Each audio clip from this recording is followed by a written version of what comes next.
Hey everybody, how are you guys doing today?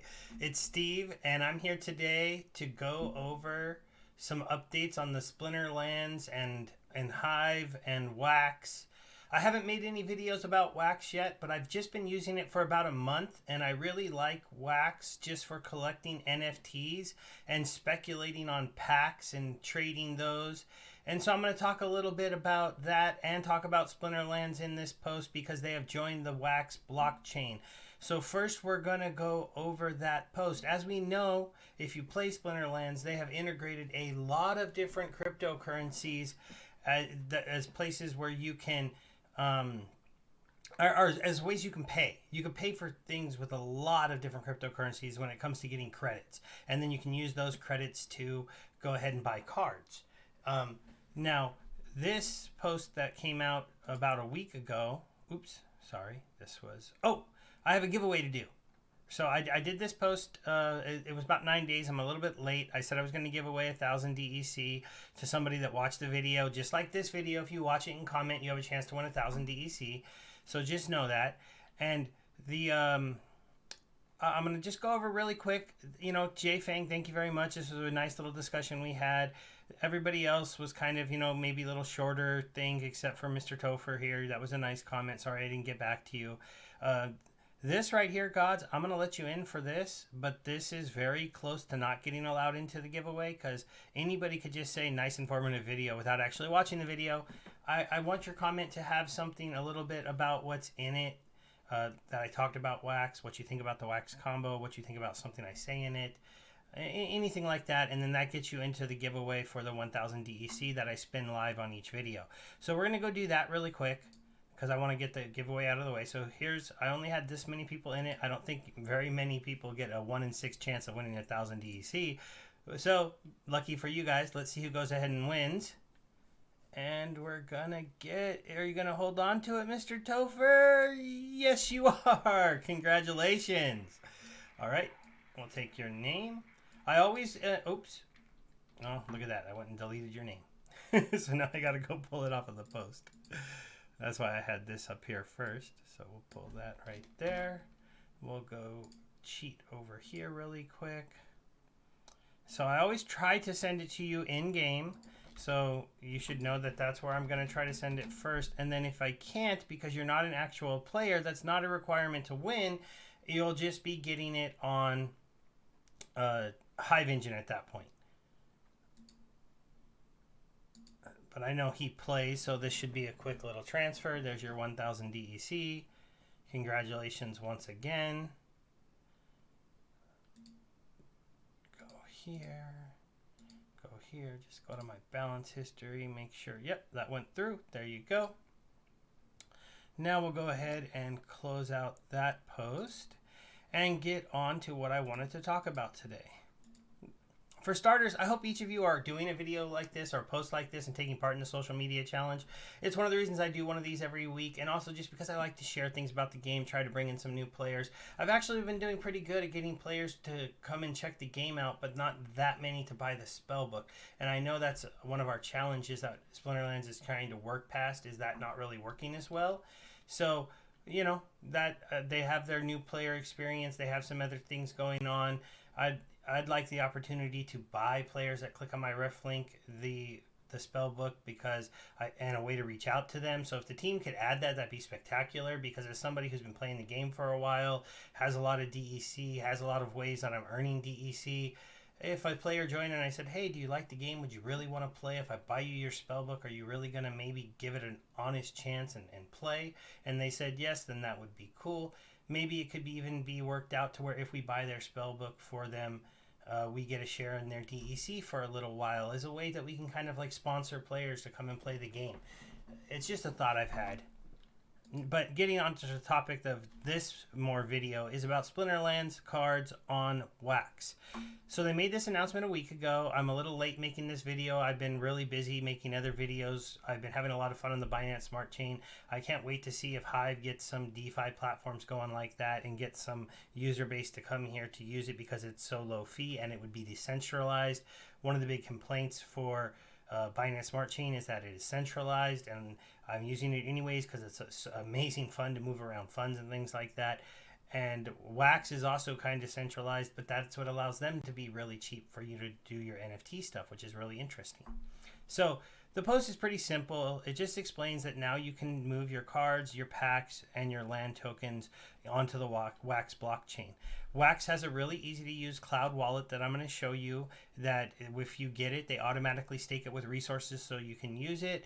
And it's not the thing with the Wax Cloud Wallet is you initially, the account they give you is just, it exists in the Wax Cloud Wallet, so you can make another account with where you make your own keys and import it into the Wax Cloud Wallet, and then you would totally have those keys and everything.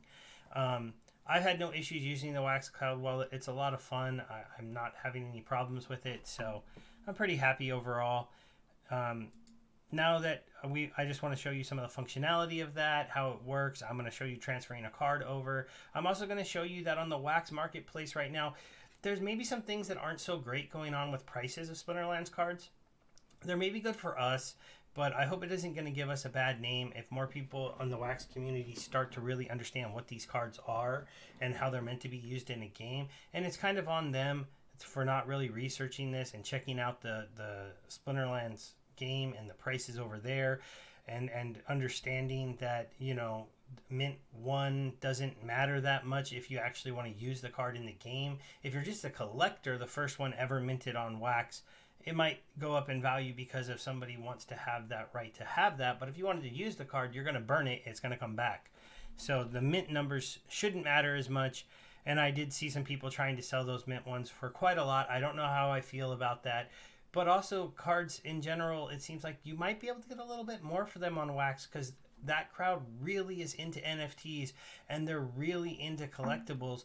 And if they see something that looks kind of rare to them, they'll pay a little more. And I'm going to show you an example of that. So first off, we'll look here. So this is the Wax Cloud Wallet. You can just get it by going to the Wax. I'll put a link in my video and in the descriptions. But you go there, you can sign up. You can sign up with Facebook. You can sign up in a couple clicks, or you can do it with a little bit more work if you choose one of the other options. They have a neat little dashboard here where you can look at all the DApps, which are pretty cool. One of the things this wallet doesn't have is a good resource counter. Sorry about that, guys. I got a little scratchy throat, kind of. They do have staking, so you can get some staking rewards. I'm currently staking 1,500 Wax and earning, I don't know, not very much Wax every day, but, you know, it's a functionality for you to earn. They have a bridge to Ethereum.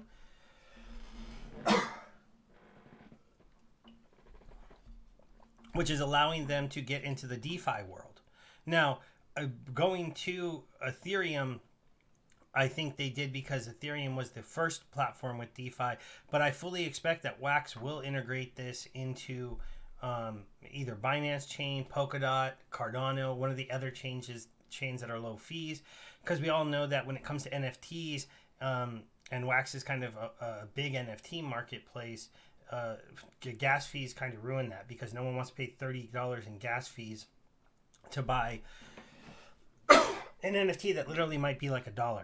So this was just a quick look. This isn't really about the Wax wallet, but I just wanted to let you guys know it's pretty easy to get one. The main hub for selling them is Atomic Hub, and that is why this link is right in here. There are some other NFT markets that do allow you to sell them, but Atomic Hub seems to be the most popular one, and that's where Splinterlands cards are listed innately the most. So that's what we're going to be looking at today. So this is Atomic Hub. If you click on it, it will load it up. And as you can see, there are already a lot of people putting cards over here.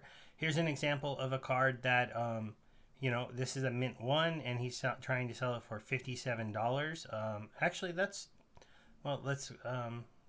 just look really quick. What would a gold... Let's see. That is a neutral card. It's an epic. It's you, but you're gold. So this card over here is around $14, $15, $25, and it's being listed over here on Wax as a mint 1 for $57. So this is kind of an example of, is that a fair price or is that not a fair price? maybe this person just wants $57 for this card, and I have no problem with that if that's why they priced it at that and that's what they think it's valued as. But if they're trying to kind of advantage this fact that this is a mint one, then that's kind of an interesting, like, I don't know, is that bad, good? Why? Maybe some of you can tell me what you think. Do you know the Wax blockchain enough to where somebody's going to get enough extra value that they should be overpaying for this card just because it has a mint one on it? I don't know. But as you can see here, is if you look through some of the prices, some of them are competitive, some of them are extra expensive, but they're not very much wax. So like this Saber Shark, a regular common Saber Shark, I don't think is 74 cents. But this one is only 9 cents, which might be a little bit more than this card is over on our chain. But it's a different chain. Different prices make sense to some extent. And like I said, this is more of an NFT marketplace where people do seem to value things that they think are rare at a higher price. And so that this is kind of maybe an advantage for us to have a new marketplace to sell our cards, because maybe on the Hive marketplace we're just a little saturated on the cards, we're a little saturated on the players. We don't have enough people who might just want to collect these because they're, NFTs, one of the maybe first major NFT games out there, and so they're willing to pick up just like one or two of these cards, and they don't care about leveling them. They're not going to play it. They're just going to hold it. It's a whole new marketplace. It's worth exploring. It's worth checking out. It's worth, I think, if you're on Hive, coming over here, taking a look at what cards are selling for, and see if you want to go ahead and come over here and maybe liquidate a few of your cards, spread it out into the player base over here, and see how many of them want to come over and actually take part in the game. A lot of things are very fairly priced. A few things are maybe a little bit more than they would be on our chain, but everyone has to do their own due diligence when they're buying things. So if people are buying these things for more money than they should be, I find that really on them. Now I'm going to show you a quick example of how you get a card here. So one of the things you would first have to do is you have to link your external wallet. So you'll need to get your wallet address, and you'll need to come here to the link wallet, and you'll need to put it right here. Once your wallet is there, that is all you need to quickly be able to move a card over. So I'm going to go to my collection, and I'm going to go to my legendary cards. So these are all my legendary cards. I have some extras of a few that I'm thinking about trying to sell. So one of them that I actually successfully sold, so I'm gonna maybe try to do this again, is the Dragon Jumper. Personally, I feel like the Dragon Jumper is a very good card, and that he's just kind of undervalued here. I mean, at $4, I didn't feel like that's really a price that I wanted to let my Dragon Jumpers go for. So I noticed that they were going for more over on the other chain. So I clicked here. I clicked send. Instead of going to a player, I want to send it to Wax. It checks that I have a linked address. I click send. It says that this transaction can take, at most 3 minutes. Hopefully it doesn't take that long because I'm trying to show you. But I'm not going to sit here and wait for this. I'm going to instead come over here to the marketplace and show you this while we're waiting. So this is on the Atomic Assets Market Hub. You can go to sales for the day, and then you can click on a project. So I brought up Splinterlands to show you what's being sold over here. It also has a good way for you to kind of look, so we can check really quick, are lands being sold here? Yes, lands are being sold here, and now you can see the price that they're going for. So somebody got one here for $14. There was one for $17. There's another one for almost $15. Somebody here got one for $10. That's actually a pretty good deal. There's another one for $10, another one for $10, $10. So you seem to be able to liquidate pretty quickly at $10 and $11 over here, $14. There's some people that sold some for $9. So you can just kind of go through. You can see what is there. You can also come here, see if people are buying packs. I imagine we will see packs being sold because a lot of wax holders believe in buying packs and holding them until they're out of print and then reselling them. And it seems to be a very good strategy here to buy packs and resell them, because a lot of the stuff that gets issued on this chain, they have limited pack sales, much more limited than Splinterlands, and the packs disappear usually within a day or two. sometimes minutes of things going live, and then people are willing to pay a little bit extra to get those packs and have a chance at getting those really rare cards that come out of them. So you'll see, you even had, oh look, an alpha booster was sold for only $6. Wow. Somebody got super lucky there. I don't know. Somebody must have put those up and been really, really nice. I wonder if this person even knows what they have. So I guess it works backwards too, right? I know Splinterlands is going to be selling some things at discounted prices. So that's kind of crazy. I wish I would have seen that. That's really impressive. They got those. So, just going through here, looking kind of at what was being sold. We'll go ahead and look at the cards now so you can get an idea of what people are buying. So here you see this card. This is just a rewards card, nothing special, but it was thrown up for 2 wax, 15 cents. Somebody said, hey, I'll take it for 2 wax. I got a lot of wax. You have this card here, beta, so that one's more out of print, and that went for $1.48. Another rewards card getting picked up for 4 cents. This might be something because also you have a little bit more liquidity over here. You have a chain with a lot of more people with a lot more wax, and one that's been going up in value. I know everything's kind of taken a hit today. Hopefully we bounce back pretty quickly. You are seeing a lot of people trying to sell rewards cards over here because I think they're getting a little bit more money for them. It's very interesting because if this market, if it stays like this and it is a healthy market of people buying, I don't really know the exact numbers from this. I'd have to do a little bit more digging. But you're going to start to see people coming in and buying up all of our cheap cards on Hive and bringing them over here to sell them. So if you were enjoying, very cheap cards, that might be coming to an end soon. So you need to be careful and maybe buy those cards you've been waiting on. So now we're going to go here. We'll close that out, and then I'll come to here. Now I'm going to go to my inventory. This is kind of what I've just been doing here is I've just been flipping cards and buying stuff and flipping packs, and I've made a little bit of profit. I've actually had fun doing it. I'm not really on wax to make a lot of money. I'm more collecting collectibles. My friend Ken Bozak got me here, so I buy like pretty much all of his collectibles, as you can see. I even bought a membership that he sells where I'll get some free NFTs. Here's just kind of an example of some of the other things. Here's the other Splinterlands cards I brought over. And so now I'll just show you kind of how you would make a listing. So here's where you would come. So here's my dragon jumper that I just transferred over. Oh, and I was going to show you, like I said, over there it was $4. I want to go to my sold tab. I sold one over here for $11. I don't really feel like that was a ripoff. Again, if you disagree with me, let me know. And it is just kind of like I felt like this is a very strong card. It's a legendary card, and I was one of the first people to get over here. So I guess if they wanted a lower mint, they got a lower mint. But I sold it for $11. Now I'm going to show you why I think that was kind of fair, in my opinion, is because I don't feel like that's an unreasonable price for that card. Now, however, when I go to sell this card,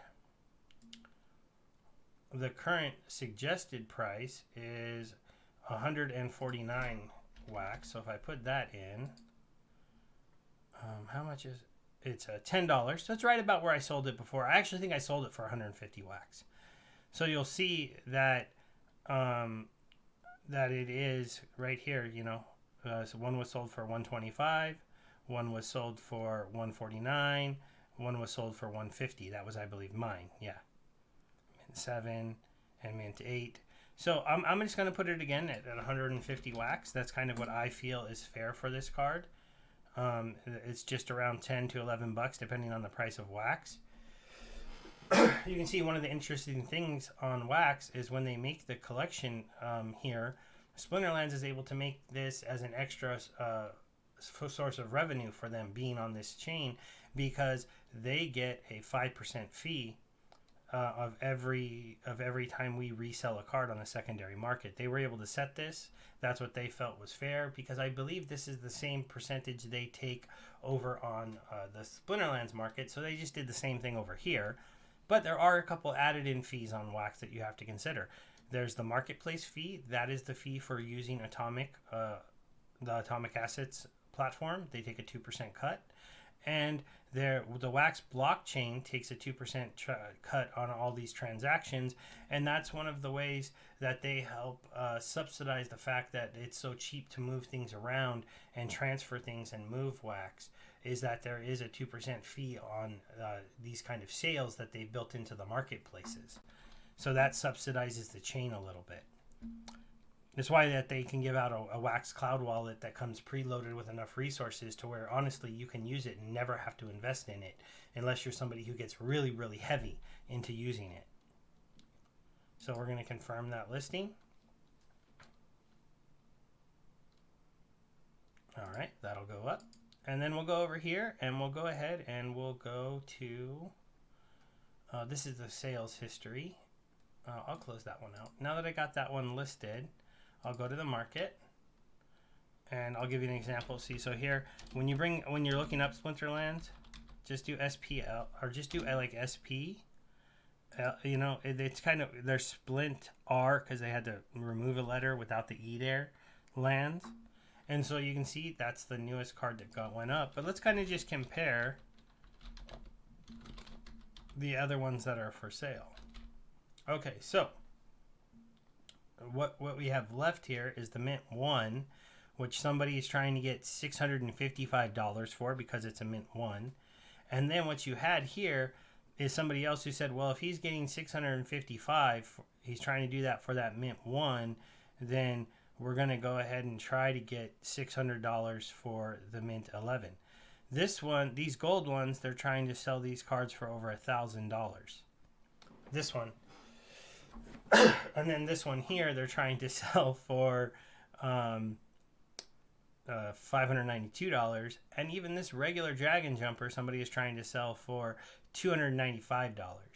Now, everybody can do what they want to do. And like I said, it's on them to come over here and look up.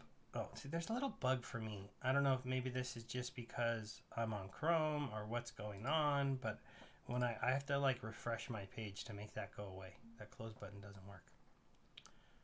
And come over here and be like, man, you could just buy, you know, a whole bunch of these for, well, let me see. Was that one a high level one? Maybe that'll forgive him a little bit. No, see, it's just a level 2. So it's not a maxed out card. These are just regular, you know, non-leveled up golds. And these ones are level 1s as well. So see, I don't like this stuff, and I feel like this gives us a little bit of a bad name if we're going to be doing this. These prices here, $10 and $11, I feel like that is okay, even though it is a lot more than the current $4 here. But these cards, to me, they're undervalued, and the highest price here is around $10, $11, and $12 per card. So I'm just basically going, this is where I would list it if I was going to list it here. It's not going for that here. So I'm going to list it on the new marketplace, and I might have a chance to sell it over here for this price. How anybody thinks, I mean, if somebody really thinks this one card is worth $300, they can surely try to sell it there. And I'm not going to pick on them and even look up their address and say, try to figure out who this person is or what they're trying to do. To each their own. I know everybody in the crypto world has dealt with losses and gains and not making as much as we want and everything else. But hopefully we see these prices start to match up on the two marketplaces a little bit. Otherwise, arbitrage is going to be real serious. I mean, if somebody actually buys these cards at this level, then I'm going to have to hopefully buy every single Dragon Jumper there is and sell them at that level, because if the people are going to do it, then I guess, you know, who's going to take advantage? All right, guys, we're reaching that 24-minute mark on the video, so I kind of want to start wrapping things up. Please let me know if you have any questions, if you want to learn more about the Wax blockchain, if you want to learn more about Splinterlands. Obviously, this post was about them branching out to Wax, so I talked a little bit more about Wax than I normally do on my Splinterlands videos. I am happy to see them here. I am happy to see that there's another marketplace for us to sell our cards. I do like that cards are selling for a little bit more, because I thought our cards are undervalued. They can play a game that mine you cryptocurrency, and eventually they can help you get resources off land to craft cards. And I mean, that was such a unique thing to be the person that is going to be crafting cards. There is a game over here that kind of copied that. This is just a quick little bonus for anyone that hung out to the last video. Our Planet, and this is something I think we're going to see more of it on Wax, is the first platform to start to do what I would call farming with your NFTs.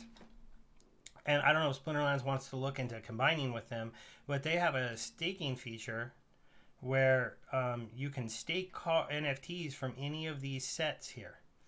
So any of these sets you can come and stake, and this includes our buddy Ken Bozak. His NFTs are stakeable. So these are some ones that just came out, Monsters of Rap and Mutant Warriors. So I went ahead and just picked up some of these cards. I don't know if there's a game behind this yet. I kind of just speculated that their value would hold because you can stake them and earn their in-game currency. So this would be like you could do some cross-platforming and allow us to stake our Splinterlands cards here to earn this currency. I don't know what kind of deal these people had to work out to be able to do that. It's promotion for your game, and it gives your cards another value based on how much of this that you can use.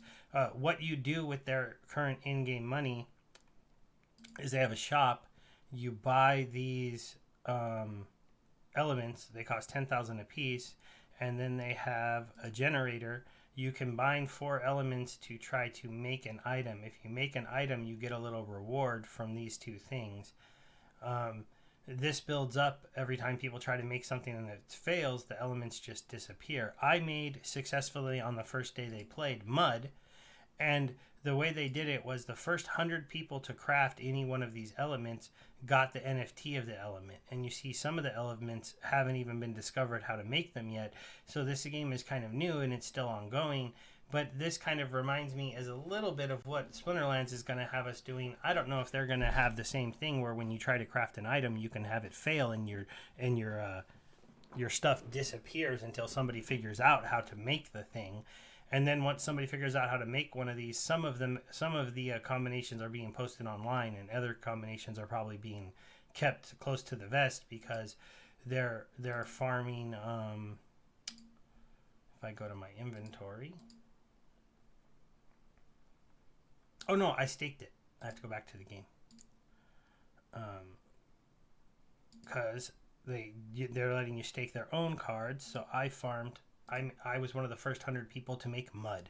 So I have a mud NFT. Kind of funny, right? But it's just a fun little thing I thought I'd show you at the end. I hope nobody minds that my Splinterlands video kind of branched out into the Wax ecosystem. I still am enjoying Splinterlands. I'm still playing. You big bullies in the champion, if you want to, stop picking on me so I can get to champion 2, that'd be spectacular. It's too funny. It's like I run into those accounts and I'm like, oh, it's Clove. Oh, it's Corona. Oh, yeah. Then there's this person or that person. I'm like, I have to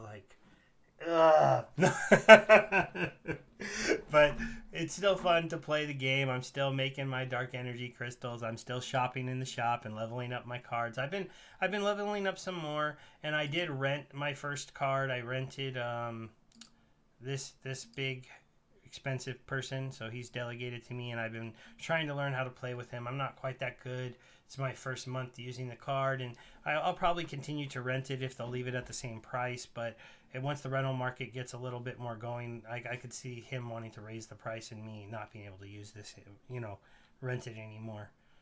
So that's going to end my video, everybody. This is Steve saying goodbye. I do want to say thank you to everyone that's subscribing to my YouTube channel. As you can see, I'm up to 523 subscribers. Not a lot of them are watching the Splinterman stuff. They're coming here from my Binance videos. See, I'm getting about 3,000 views. I think that's going to be my most viewed video ever. But like 400 on this one. Also, the Townstar videos, I made a guide for anybody that's trying to learn how to play that game. I know they're connected to Splinterlands. That one's getting a lot of views because some people are liking it. This one's doing pretty good. The newer Binance ones, it seems like with the downturn in the market and more people making videos, my little account isn't really getting as much attention. But, I make other content. I try to grow my base, but everything I do is kind of based on earning a return from your investment, whether it's playing the games that you invest in them and it allows you to earn currencies, earn other cards, do things like you do in Splinterlands, to farming and DeFi, to doing all kinds of other stuff that's going on in the world of crypto. And I just try to keep on top of current events and just help people out with how to do it. So thank you for anyone that's subscribed here and following my channel. I am also on ThreeSpeak. I put out my videos on ThreeSpeak. I promote them on Twitter, just like I promote them in my YouTube video. I mean, if anybody doesn't quite understand the power of ThreeSpeak and the community, you could just look at this video, my Splinterlands post that got almost no traction on YouTube, but the Splinterlands community and the ThreeSpeak community supported me and they voted it up, and I earned money for this video, unlike anything that I do on YouTube currently. So I just want to say thank you to everybody that supports me in either place, and know that I'm not going anywhere from ThreeSpeak. I'm still going to use your platform and promote your platform. I just am having a tougher time building a community, building a fan base there. That's the truth. So if you're on a Hive and you're checking out my Hive post, hopefully you are watching other ThreeSpeak videos and you're starting to support that platform as well. Thanks everybody. Goodbye.